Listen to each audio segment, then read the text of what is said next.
3 Yohanes 1 ayat yang kedua. Saudaraku yang kekasih, aku berdoa semoga engkau berkelimpahan dan sehat-sehat saja dalam segala sesuatu, sebagaimana jiwamu juga berkelimpahan. Baik, mari kita lihat lagi akan hukum tabur tuai, dan saya yakin ini mesti kuat dalam hidup kita. Kembali, mari kita lihat Kejadian pasal yang ke-8, ayat yang ke-22. Alkitab berkata, selama bumi masih ada, takkan berhenti-henti musim menabur dan menuai. Jadi ini hukum berlaku selama bumi masih ada. Dan Tuhan mengajar kepada kita supaya kita menjadi seorang petani yang baik. Karena itulah Alkitab mengatakan di 2 Timotius pasal yang kedua, ayat yang ke-6 dikatakan, seorang petani yang bekerja keras haruslah yang pertama menikmati hasil usahanya. Kalau engkau ingin diberkati, menikmati hasil tuaian saudara, kita harus kerja keras. Untuk apa? Untuk menabur, mengelola, mengolah tanah yang Tuhan berikan. Dan ini merupakan sesuatu yang penting buat kehidupan kita. Mari teruskan lagi. Lukas pasal yang ke-6. Yesus mengatakan, dia mengulang lagi, dia menyebut lagi akan hukum tabur tuai ini dalam ekspresi yang sedikit berbeda. Tapi dia berkata, Lukas 6:38, Alkitab berkata, berilah dan kamu akan diberi. Suatu takaran yang baik, yang dipadatkan, yang digoncangkan, dan yang tumpah keluar, akan dicurahkan ke dalam ribaanmu. Bahasa Inggrisnya dikatakan shall man, maka manusia akan mencurahkan itu ke dalam ribaanmu. Sebab ukuran yang kamu pakai untuk mengukur akan diukurkan kepadamu. Lihat, yang engkau tabur akan engkau tuai. Engkau mengukur orang seperti apa, engkau akan diukur seperti itu. Nah, bukankah ini sama dengan yang kita sudah baca di Matius pasal yang ke-7, ayat yang ke-12, ketika Alkitab berkata, segala sesuatu yang kamu kehendaki supaya orang perbuat kepadamu, dia berkata, perbuatlah demikian juga kepada mereka. Itulah isi seluruh hukum Taurat dan kitab para nabi. Jadi hukum tabur tuai ini berlaku. Dan Tuhan berkata, ukuran yang kamu pakai untuk mengukur akan diukurkan kepadamu. Orang yang kikir, dia akan juga menuai kekikiran orang lain. Orang yang murah hati akan menuai juga kemurahan hati dari Tuhan dan juga dari orang-orang lain. Ini prinsip yang tidak boleh kita lupakan. Kita harus menabur dengan baik supaya kita menuai juga dengan baik. Nah, Filipi pasal yang ke-4. Rasul Paulus memberikan akan pujian kepada jemaat ini oleh karena understanding, pemahamannya akan tabur tuai yang luar biasa. Filipi 4, perhatikan ayat yang ke-15. Filipi pasal 4, ayat yang ke-15. Alkitab mengatakan, kamu sendiri tahu juga, hai orang-orang Filipi, bahwa waktu aku baru mulai mengabarkan Injil, ketika aku berangkat dari Makedonia, tidak ada satu jemaat pun yang mengadakan perhitungan hutang dan piutang dengan aku selain daripada kamu. Kalau Anda baca, ini akan membuktikan bahwa dia bicara soal persembahan yang diberikan oleh orang Filipi. Ayat berikutnya, karena di Tesalonika pun kamu telah 1-2 kali mengirimkan bantuan kepadaku. Tetapi yang kuutamakan bukanlah pemberian itu, melainkan buahnya yang makin memperbesar keuntunganmu. Nah, sebetulnya istilahnya bukan hutang dan piutang. Dalam bahasa Inggrisnya dikatakan giving and receiving, memberi dan menerima. Rupanya ketika awal-awal dia melayani di daerah Makedonia atau di daerah sekitar tempat itu, hanya jemaat Filipi yang tahu soal giving and receiving, memberi dan menerima. Ini apa? Inilah hukum tabur tuai. Yang engkau beri, engkau akan juga menerimanya. Giving and receiving. Nah, dalam kehidupan kita, ini merupakan sesuatu yang tidak boleh kita abaikan. Ingat, apapun yang engkau ingin orang lain perbuat kepadamu, lakukan itu. Nah, Alkitab penuh dengan berbagai kisah yang menarik. Abraham contohnya. Saya pelajari bahwa Abraham itu dalam hidupnya, itu ada hukum tabur tuai yang dia kerjakan dalam hidupnya. Contoh, kita sudah membaca bahwa Abraham itu ternyata adalah orang yang sangat kaya. Dia diberkati oleh Tuhan dan sedemikian rupa sehingga dikatakan Abraham itu adalah orang yang kaya. Mari kita lihat dalam Kejadian pasal yang ke-24 untuk mengingatkan saudara akan betapa diberkatinya Abraham itu. Dalam Kejadian pasal 24 ayat yang ke-35 Alkitab mengatakan, Tuhan sangat memberkati tuanku itu, maksudnya Abraham, sehingga ia telah menjadi kaya. Tuhan telah memberikan kepadanya kambing domba dan lembu sapi, emas dan perak, budak laki-laki dan perempuan, onta dan keledai. Artinya dulu ketika Abraham itu keluar dari tanah leluhurnya Ur Kasdim, dia belum kaya. Kalau sudah kaya, kenapa Eliezer berkata bahwa Abraham sekarang telah menjadi kaya? Kalau sekarang telah menjadi kaya, artinya dulu dia waktu keluar, dia tidak punya apa-apa. Nah, tetapi jangan lupa bahwa apa yang dinikmati Abraham itu ternyata bukan semata-mata asal Tuhan memberkati. Dalam hidupnya, dia sudah pernah menaburkan sesuatu yang baik. Kepada siapa? Kepada Lot. Lot sebetulnya tidak pernah diperintahkan Tuhan untuk diajak serta. Tetapi Abraham dengan inisiatifnya sendiri dia bawa keponakannya. Dan akhirnya, saya rasa juga pengaruh dari bapaknya Terah. Tapi akhirnya menimbulkan masalah. Tapi Lot juga sama miskinnya. Tapi karena dia ikut Abraham, dia ikut kena akibat berkat yang Allah berikan kepada Abraham. Dalam Kejadian pasal yang ke-13, ayat yang ke-5, Alkitab mengatakan, juga Lot yang ikut bersama-sama dengan Abraham mempunyai domba dan lembu dan kemah. Artinya lihat, berkat yang Lot terima itu karena kebersamaannya bersama dengan Abraham. Dengan kata lain, sudah ada jejak Abraham dalam hidup orang yang bernama Lot ini. Sehingga ketika Alkitab berkata Abraham diberkati, jelas oleh karena dia pernah memberkati orang yang bernama Lot, sekalipun mungkin tidak secara langsung.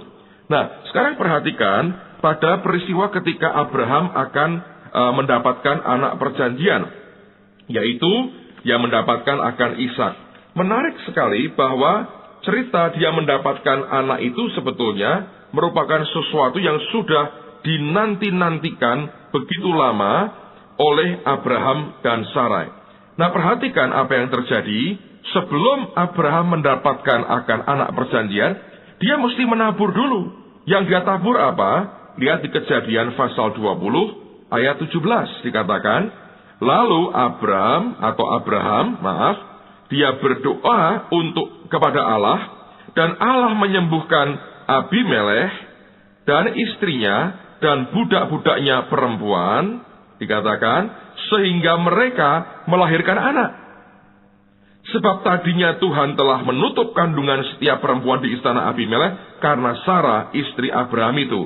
Lalu di pasal 21 dikatakan, Tuhan memperhatikan Sarah seperti yang difirmankannya, dan Tuhan melakukan kepada Sarah seperti yang dijanjikannya. Ayat 2. Maka mengandunglah Sarah, lalu ia melahirkan seorang anak laki-laki bagi Abraham dalam masa tuanya, pada waktu yang telah ditetapkan sesuai dengan firman Allah kepadanya. Jadi ketika Ishak diberikan kepada Abraham, itu sebetulnya bukan semata-mata asal diberi, tapi Alkitab mengatakan Abraham sudah menabur sesuatu, yaitu dia mendoakan orang-orang yang mandul sampai mereka punya anak, lalu akibatnya dia sendiri kemudian diberkati oleh Tuhan dan dia sendiri punya anak. Lihat, ada hukum tabur tuai yang tidak pernah bisa kita lepaskan dalam kehidupan kita.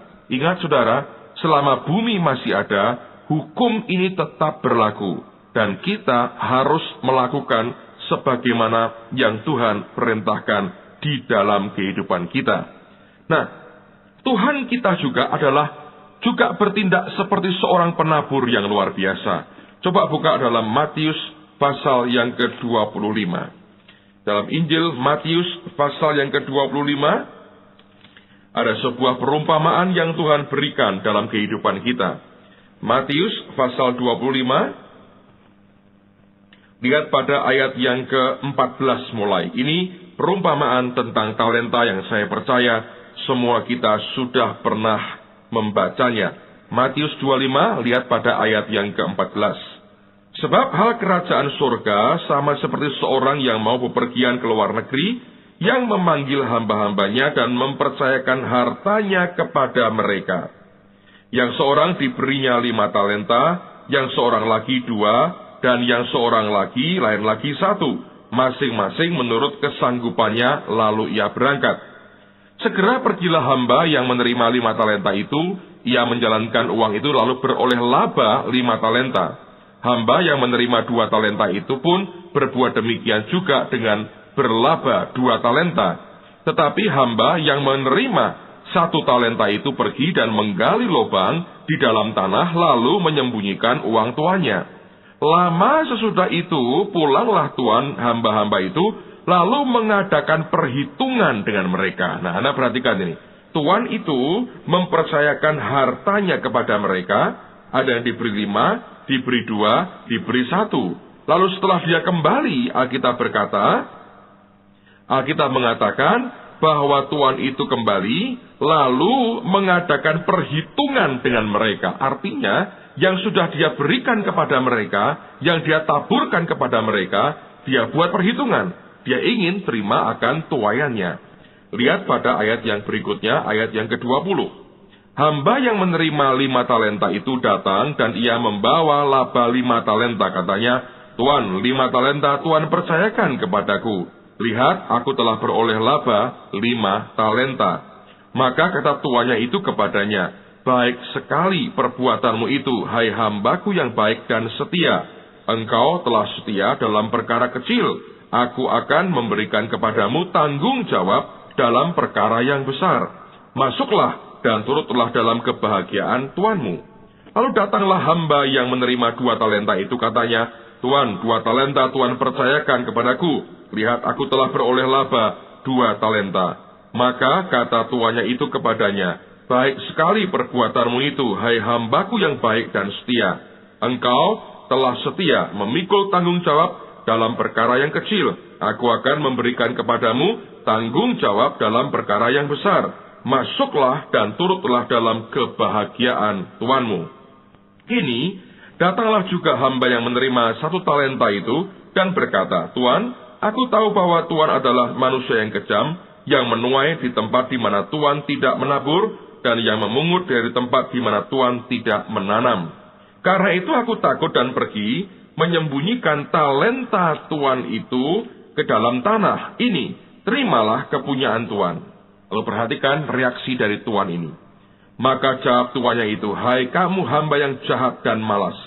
Jadi kamu sudah tahu bahwa aku menuai di tempat di mana aku tidak menabur, dan memungut dari tempat di mana aku tidak menanam. Nah, ternyata ini sebetulnya kan salah, saudara. Kalau Anda perhatikan ya, hamba yang jahat ini beranggapan tuannya tidak menabur, tapi ingin menuai, ya, tidak menanam, tapi ingin memungut. Padahal kalau Anda baca sebelumnya, itu harta adalah harta tuannya, yang dipercayakan kepada mereka. Dia tidak mengerti bahwa tuan itu seperti seorang petani, yang dia ketika dia taburkan sesuatu, dia mau memungut hasilnya atau menuai hasilnya. Nah, di sini orang Kristen harus waspada. Jangan kita salah mengerti seperti hamba yang jahat, yang berkata begini, kamu berpikir bahwa Tuhan itu menuai di tempat di mana Tuhan tidak menabur. Salah, dia menabur. Dia menabur di 5 talenta, di 2 talenta, bahkan juga di 1 talenta. Dia beranggapan tuannya atau Tuhan tidak memungut di tempat dia tidak menanam. Salah juga. Tuhan menanam. Dia menanam 5 talenta, 2 talenta, dan 1 talenta. Nah, ayat berikutnya. Karena itu sudahlah seharusnya uangku itu kau berikan kepada orang yang menjalankan uang, supaya sekembaliku aku menerimanya serta dengan bunganya. Lihat, dia ingin suatu tuaian juga. Sebab itu ambillah talenta itu daripadanya, dan berikanlah kepada orang yang mempunyai 10 talenta itu. Karena, ini hukum yang luar biasa, Setiap orang yang mempunyai, kepadanya akan diberi, sehingga ia berkelimpahan. Tetapi siapa yang tidak mempunyai, apapun juga yang ada padanya, akan diambil daripadanya.